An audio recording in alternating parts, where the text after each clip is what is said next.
Welcome back to the Upper Tier Podcast, the football podcast we bring you each and every week on the Dynamo Podcast Network. Head over to YouTube, smash that subscribe and bell notification button. Audio versions of the show are available on Anchor. And if you'd like to contact the show, you can hit us up on Facebook, Instagram, or Twitter, the Upper Tier. Joining me today, a man you'll recognise from many a Monday mashup and other previews, Wayne, our Man City fan on the Upper Tier. How you doing, my man? How's it going, Niall? How's things? How are you?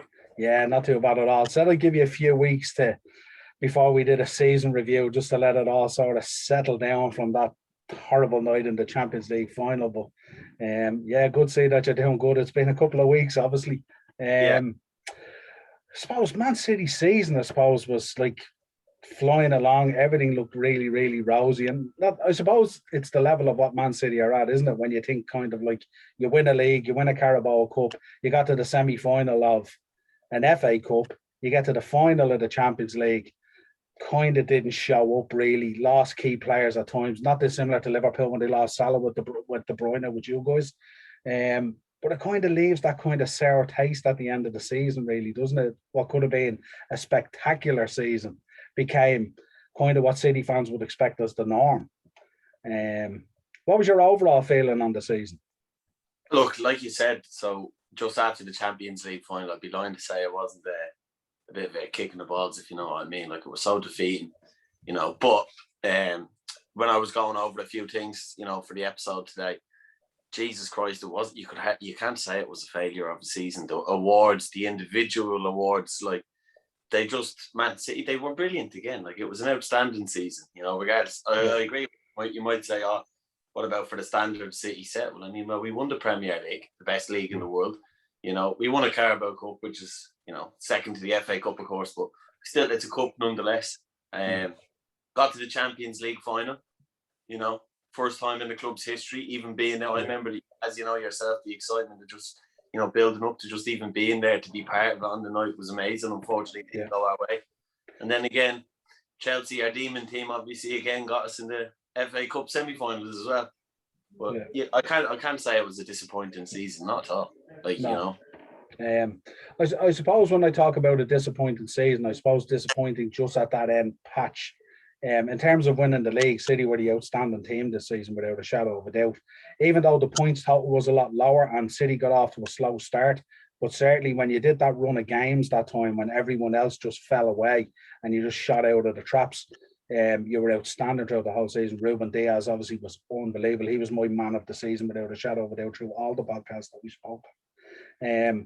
But yeah, I think probably when you have that much success and you're winning that many leagues and cups and you're that strong, if you like, I think it's always nice to step up then in Europe and go to that next level. And I know it was a real good opportunity, and I know you were up against a really, really good Chelsea side with a top coach. I suppose the unfortunate thing was maybe if Lampard had still been there, you may have got over the line, but it's the fact that he brought in Tuchel and he was outstanding, Well, if you watch back a couple of episodes when we were calling it, this was, I think, quarter-final stage, just before the quarter-finals kicked off. I said Chelsea were the dark horses. Unfortunately, I said Chelsea were the dark horses to win it, didn't I? Yeah. Look who beat us in the final. But yeah, you're right. We were up against a great team. Like, they're building something fantastic there. Tuchel's a great coach. But nonetheless, and I'm sure Chelsea would agree, it was there for Man City. Like, Man City could have went into that game maybe with a different setup and won. So it was there for the taking. So there's no excuses. Like, Chelsea were a better team, I think, on the night, on the day, and that's all that matters really in the end. And like we just said off air, first to the losers. It was great getting to the final, and it's nice that we made it there. But first to the losers, you could have been knocked out in the group stage and had the same result. Yeah, and in fairness, talking to you beforehand when we did the previews and all, you said you were delighted to be in the final, even that it was fantastic, So, and it is great to get to a final and the spectacle of it and all. But it's. I know, Liverpool fan, I know about going to finals and not winning them. It's a killer, But the only thing about it is, you get to a final and you don't win it. You kind of get to the final the next year and you win it. So who knows what might happen this season, Well, not being superstitious, but is that not what's happened the last 2 years, isn't it? With the manager won it, they lost it the previous season. So fingers crossed, it's Man City's year again next year. Absolutely. Let's start with a roundup of the season. Let's go through the two cups first. Obviously, the FA Cup Had a favourable draw in the FA Cup when you went through with Birmingham, Cheltenham and Swansea.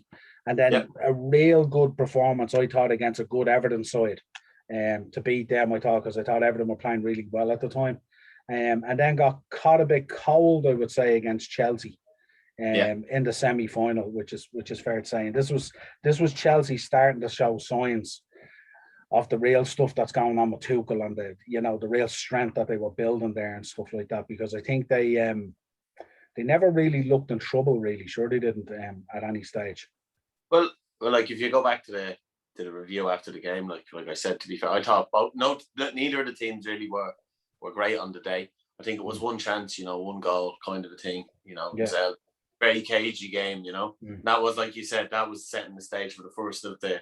We had them in the FA Cup, we had them in the league, then we had the Champions League. So it was setting the stage for that run in the games. And we were caught cold. I think is a great way to describe it, because we were caught cold, and Chelsea nicked it on the day. Yeah, I thought it was a huge performance as well. They laid down a marker. Chelsea's defence that day, those two banks of four that Tuchel had them so well organised. I thought was very, very impressive. So that was kind of the FA Cup, and kind of at that stage you were kind of going for a quadruple. You know what I mean? Because the league was nearly there at that stage, if you like. It's only United fans who thought that they were actually in a title race, but however. You remember now, I kept saying, why does everyone do this? Because this happens as a City fan every season for the last 4 or 5 seasons, quadruple, and everyone talks about it until it doesn't happen, And I think the only real time you should be talking about is when you've 3 cups wrapped up walking into the 4th final. That's the only time. Then it's a genuine conversation to have. Not like, and I always think that's something that City have to suffer with, Liverpool have to suffer with now. It's high standards you set for yourself. You've got big expectations. Even Man United, they're still trying to reach the heights they've set for themselves. Them finishing second is a failure. And that's the thing about being a top team. Even when you kind of do have a good season or a shown improvement, it's not good enough unless you're winning. Yeah, well, for them they call it progress. So long may it continue. Let's talk about the Carabao Cup, which I thought was really good, and I like the way, I've often said on podcasts, I love the way Pep approaches the Carabao Cup, because he treats it with the respect, and he always plays strong teams in it. Now, fans will argue that City have 2 starting 11s, if you like, but that's neither here nor there. Pep always plays a strong side in the Carabao Cup, and he always plays it right through to the final. So you have to kind of respect him for that. Whereas if you look at Klopp, Klopp would throw that cup away. He wouldn't care. He played the kids, totally disrespected, So, good wins against Bournemouth, who gave you a bit of a game. It was 2-1, but it was a decent game, Then a good win against Burnley, 3-0. Then the 4-1 against Arsenal, which I thought was outstanding. That was when I seen City flown at their pinnacle, if you like, One of the best of the season, I think that was. Yeah. Absolutely. Then the 2-0 win against United. Was a kind of an indifferent game, really, wasn't it? It's kind of strange. And then obviously the 1-0 against Tottenham, which I thought was a terrible final, really, wasn't it, when you think about it? Like, you guys were basically out on a training session. You didn't really have to do anything, which is, I didn't know whether it was a reflection of where City's thinking was at the time in terms of the league and the Champions League and stuff like that, or whether it was just Tottenham terrible. Quite a few changes for City in that game as well, to be fair. There was 3 changes into the starting lineup, which look, don't get me wrong, that's part and parcel of City now. City do that regularly. Rotation. Rotation.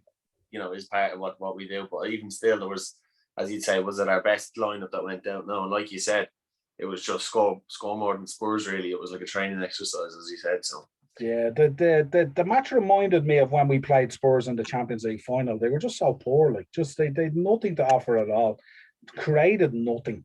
You know what I mean? And such a build-up about this being their chance of silverware and all this kind of thing. And you could have, as you said, City made changes.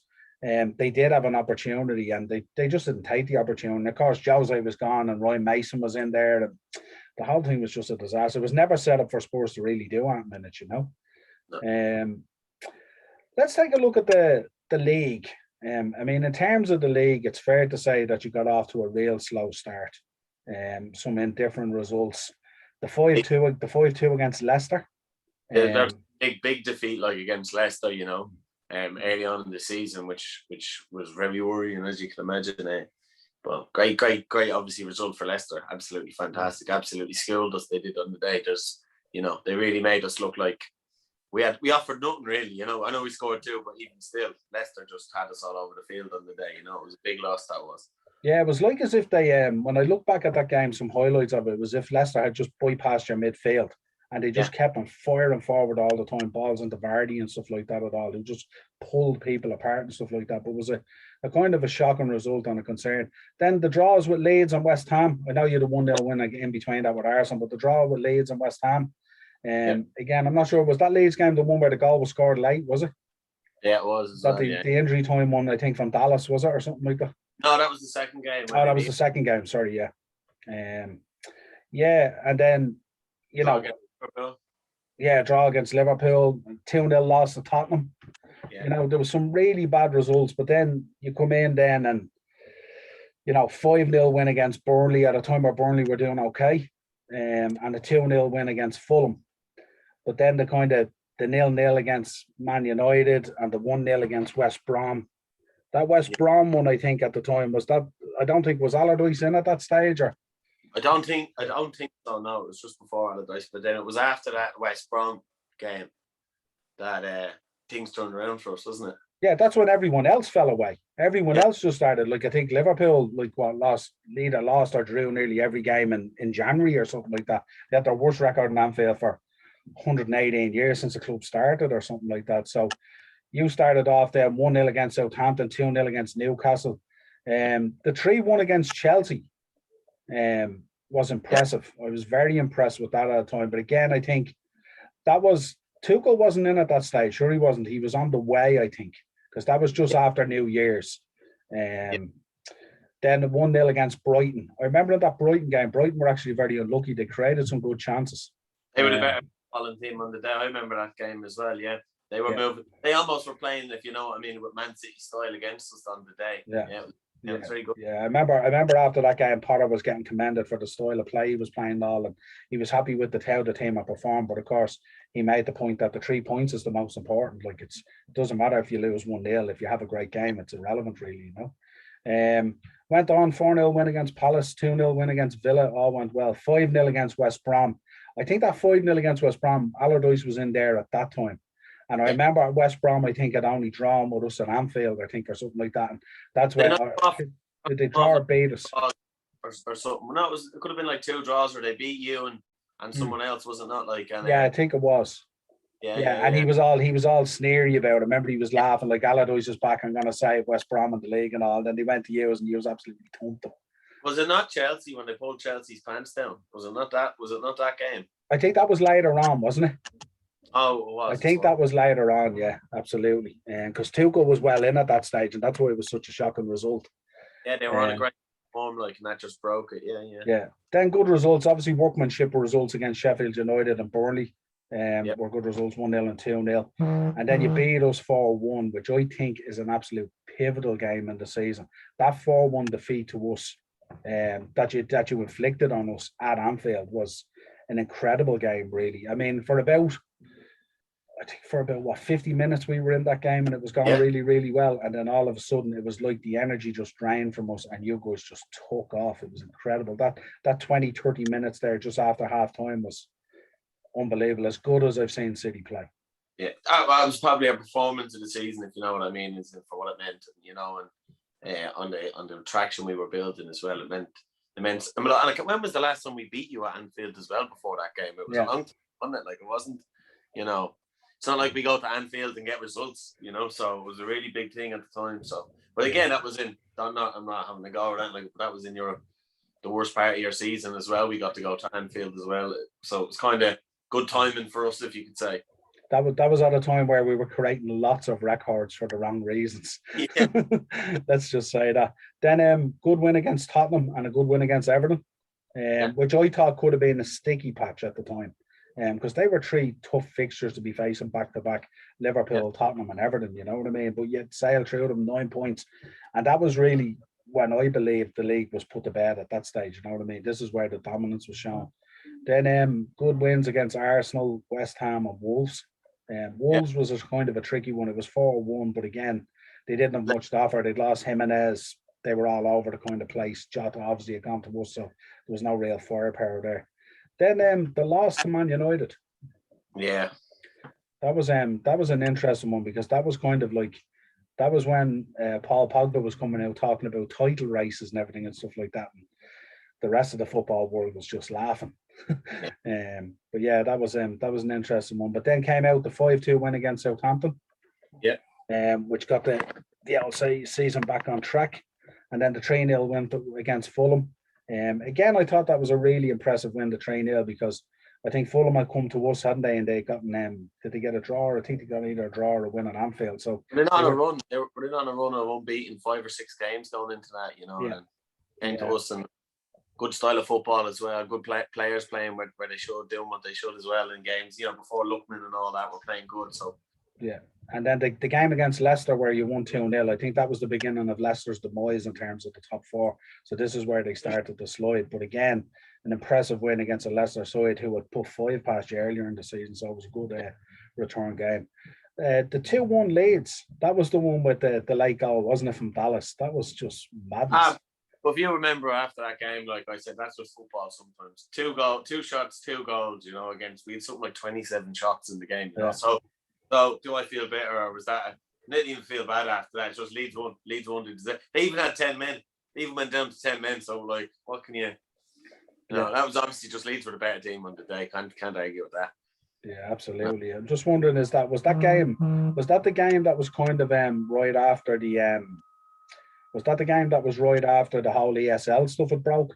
I know they played us and they got a great draw against us where we dominated first half, a terrible second half, and then they got the equaliser, like got a 1-0 or 1-1 against us. And then I think they travelled to use that next weekend, and that's when Hughes had the game and he got beaten 2-1. And I was going, this is madness. But again, it wasn't going to affect the outcome of the league in any way.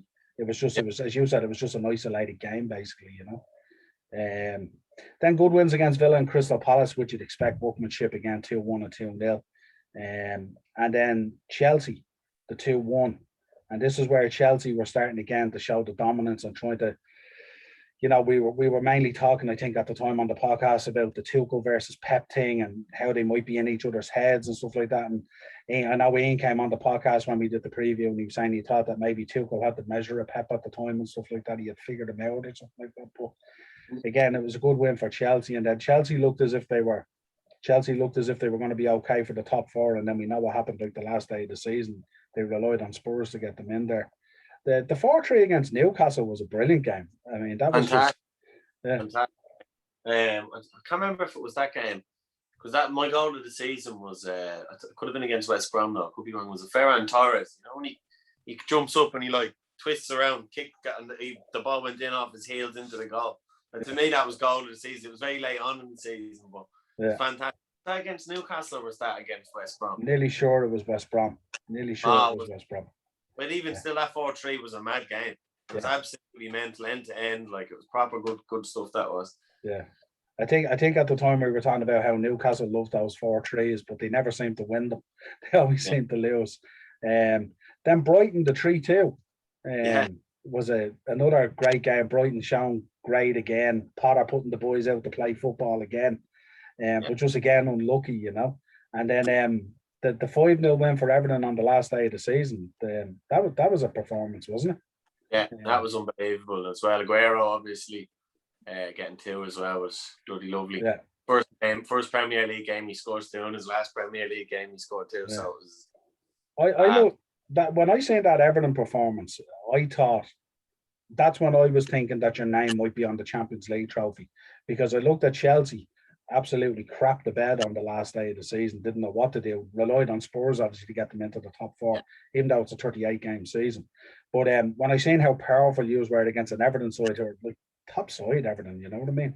Yeah. And to see Chelsea falter the way they did, I was thinking, God, this is Man City have a great chance of winning this Champions League. So it's fair to say you guys were going in, you with a formed team.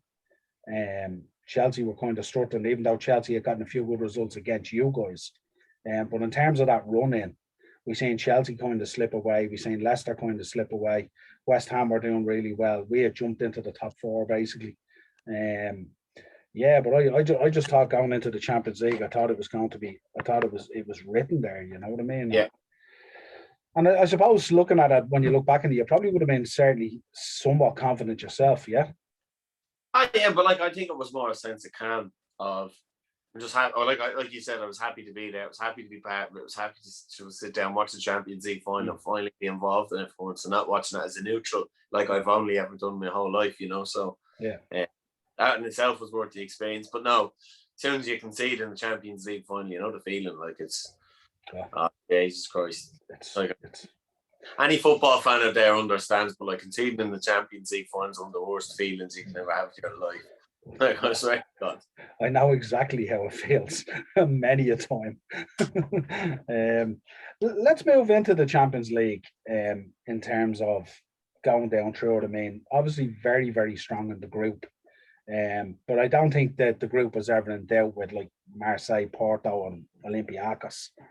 I didn't think and Mönchengladbach in the round of 16. Mönchengladbach, I think at the time was one that you were talking about, saying that they would give you a real good challenge, that they were a strong enough team, and I think Mönchengladbach at the time were going well in the Bundesliga. But again, it was kind of like 2-2 nils basically both sides in the round of 16. And again, it was City showing their strength again, especially in defence with Ruben Diaz, just outstanding all season, giving nothing away. Him and I think Stones was in there at the time. Stones had a brilliant season as well, absolutely solid at the back. I think this season was one of the like talking about the Champions League final being confident, and I think other people could agree. This is probably the most complete we've seen Man City over the years. Like over the years, there's always been something missing. Like you were going over the results there, bar the ones at the start. But the ones near the end of the season, you could say they were like Leeds was just, football kind of a thing. Losing to Brighton just came out, played a very good game. It was almost unlucky. You could have went either way.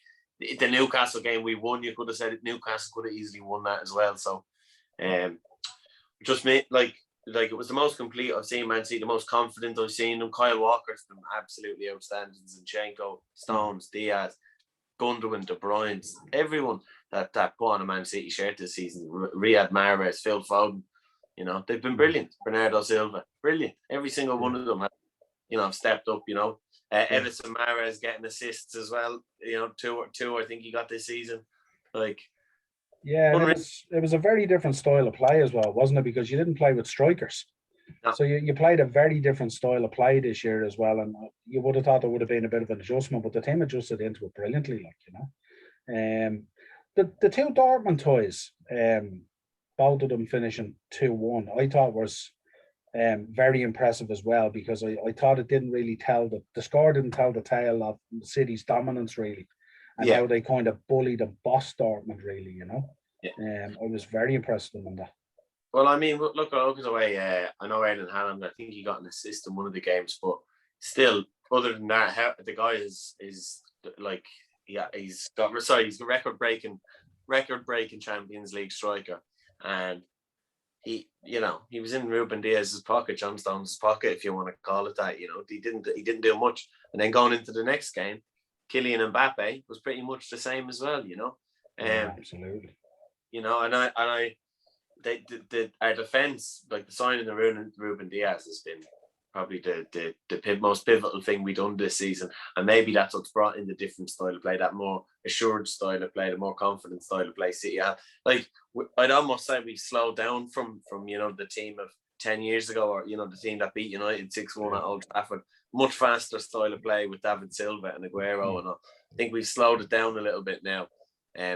With more passing and crossing and a lot more movement as well, So it's it's like a level of maturity, really. That's and not naivety at the back. So there's a confidence there, But then we move on to the final, obviously, which I know is obviously great to be there. But once you're there, you kind of want to win it. You know what I mean? This is history, Yeah, of course you do. But look, it is what it is. It's just heartbreaking. I don't even like thinking about it, to be honest, because at the end of the day, like I don't like coming on here and making excuses, because at the end of the day, if I was a Chelsea fan, if we won it, what would I be saying? I won't be listening to any Chelsea excuses, would I? I'd be sitting here saying we were the better team. So I don't want to sit here and say this and that. Fernandinho or what's his name, our other, I can't even think. It was a Cancelo, no, not Cancelo. Rodrigo, sorry, Fernandinho. Play 68 out of 69 games, and in the one game they don't, it's they we play Sterling and go with a different Gundogan in the middle, for example. It's just you could argue that was something that was a pivotal factor in the game, but at the end of the day, we had a choice. We made our choices, and we had to play the way the team we put out, and we didn't win, and we didn't do it. So yeah, it was fair to say after about 15 minutes in that game that tactically he knew he was wrong. Yeah. And I thought the changes would have come quicker, because you were getting overloaded in the midfield, something terrible. And De Bruyne was like, he was trying to do the job of 2 or 3 men in there, and he was getting caught in possession at times and losing the ball and mispassing and all, because he was overthinking things. Yeah. And I think as well, because it was the first time as well, there was a level of nervousness in those City players, and Chelsea seemed to bring a level of maturity to their game that they kind of knew what they had to do. Whereas you guys, because it was new, you were trying to figure out as you went along. And I think he was slow enough to make the changes. I think De Bruyne was a big loss. When I seen that happening, I just seen mirror images of when we lost Salah against Real Madrid and Kiev. You know what I mean? It's just when you lose your talisman, you know what I mean? What can you do? You know what I mean? You would think players might step up, but it doesn't always work out that way, so, I mean, that was the disappointment of the final. But, I mean, overall, I mean, obviously, we spoke some of the highlights and stuff like that in terms of the matches. I suppose the lowlights are really one, probably getting to the Champions League, but not winning it has to be one. I suppose Aguero going is a big loss as well. Like, he's huge. But before, like, one thing I want to mention, or a few things I want to mention, like I mentioned at the start about the accolades. Like I said before, I've done a little bit of homework. Like, we semi-finals, the FA Cup, winners of the Carabao Cup, runners-up of the Champions League, Premier League champions. Our top scorer was Gundogan. Golden Glove as well. We got Ederson got. Yeah. PFA Player of the Year, De Bruyne. Football Writer was Diaz. Premier League Player of the Season, Diaz. Young Player of the Year, Foden. Premier League Manager of the Year, Guardiola. League Managers Association Manager of the Year, Guardiola. And Premier League Team of the Year, there was Ederson, Cancelo, Stones, Diaz, De Bruyne, Gundogan. Champions League Team of the Year, Ederson, Diaz, De Bruyne, Gundogan, Foden. The team were brilliant. Like, it was outstanding for so many players. I think it was, and I like maybe it's like you said, the standards we've set for ourselves over the last couple of years, but no one's celebrating it. We just had one of the best seasons again, like the Centurion season or season we won the domestic treble or whatever. Like we're setting such high standards now, and again, another fantastic season where everyone's stepping up. We've got talent like Phil Foden coming through. Like, he's still 20 or 21. He only turned 21. You're like, come on, So next season, I can't wait. Liverpool are going to have all their players back. Chelsea are obviously brilliant on the after. Look how they ended up their season. United are in progress, as he said.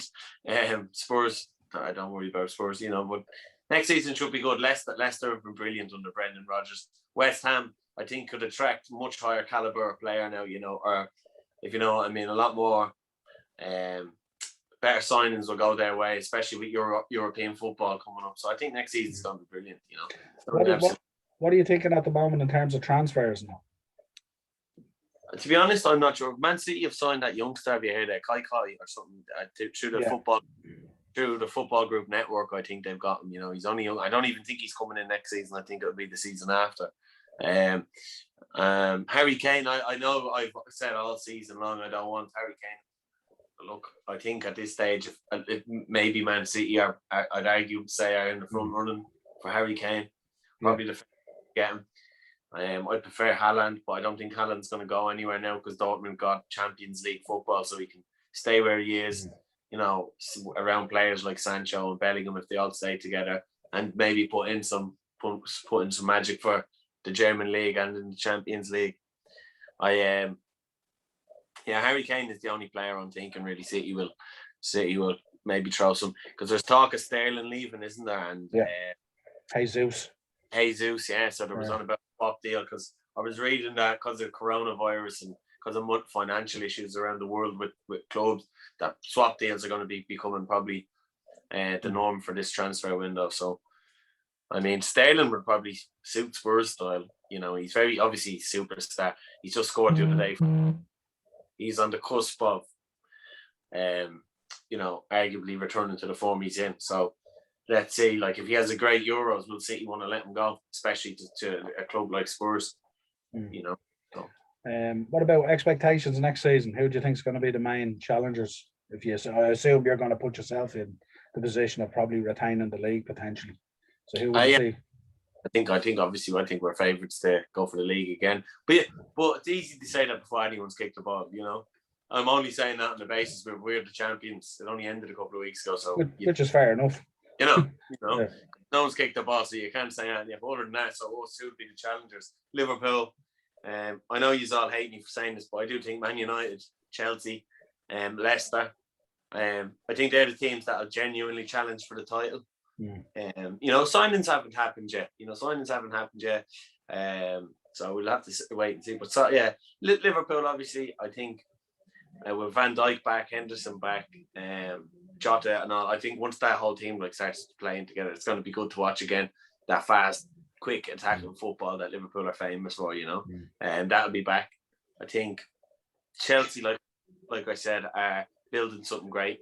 As I said, rounded up how they rounded up the season, winning the Champions League, runners up in the FA Cup, you know, so they had a good end to their season. Again, Man United, I think they're just getting incrementally better. You know, they're not perfect, but they're getting little bit by little. They lost Maguire at the end of the season when the screws kind of started to come loose a little bit. And I'm not sticking up for them, but I think it's only fair to say that. And with him back, you know, with Pogba, everyone playing Fernandes, all playing well, I think they finished second. Well, was it second or third they finished in the end? Who, United? Yeah. Second. We were third. Liverpool third and Chelsea fourth. Yeah. Fair enough. No. But yeah, I do think United are obviously have to finish in second, so why wouldn't they challenge again unless complete disaster happens in their dressing room or something? I think Arsenal have a bit of the way to go. Spurs as well. They'll have a bit. They're going to be, if they make have they announced the manager officially, or is it? I think it's more or less done at this stage. Yeah. It's more or less done at this stage. So they'll be starting a project, you know, whether it kicks off straight away like Tuchel under Chelsea, which doesn't happen a lot. But if they're going to be starting a project, they'll be wanting to make signings probably in January, once you know, if not in the summer straight away. And start building their team. So I don't think they'll be challengers as such. West Ham were brilliant, but I'm sure you all agree. All the upper tier lads would agree as well. Other teams weren't at their greatest. Chelsea's under Lampard obviously got lots of a string of bad results. Liverpool had a string of bad results. You know, so I don't know. I don't think if everyone's playing really well next season, I think West Ham will sit just outside where they finish this season if they can keep it up, depending on who they sign. So I think for challengers, it's just about Chelsea, City, Liverpool, and United, Leicester. Yeah, I think we're in for a belter of a season this season with a lot of teams coming back more powerful. So it's going to be this will be a real measure of a season if someone wins it, like, because you'll have all teams so strong. So I'm really looking forward to this season coming. But listen, pleasure having you on. I said we give you a bit of breathing room after the final and stuff like that, you know, because I know from previous experience myself what it feels like, you know what I mean? So I know you need that bit of time to reflect on the season and still reflect that it was a very, very good season with a lot of awards and stuff like that. And even though at the end it was kind of bittersweet, but look, that's the way it goes. If you get to a final, there can only be one winner. Listen, pleasure having you on. This has been the Upper Tier Look Back at Man City season review with Wayne. Obviously, Dynamo Podcast Network on YouTube for the shows. Head over there, hit like, smash and subscribe that button. Audio versions of the show are available on Anchor. And if you want to contact the show, you can hit us up on Instagram, Facebook, and Twitter. Wayne, pleasure as always. Chat you again soon. Cheers, Niall. Bye. Thank you. Cheers, bud.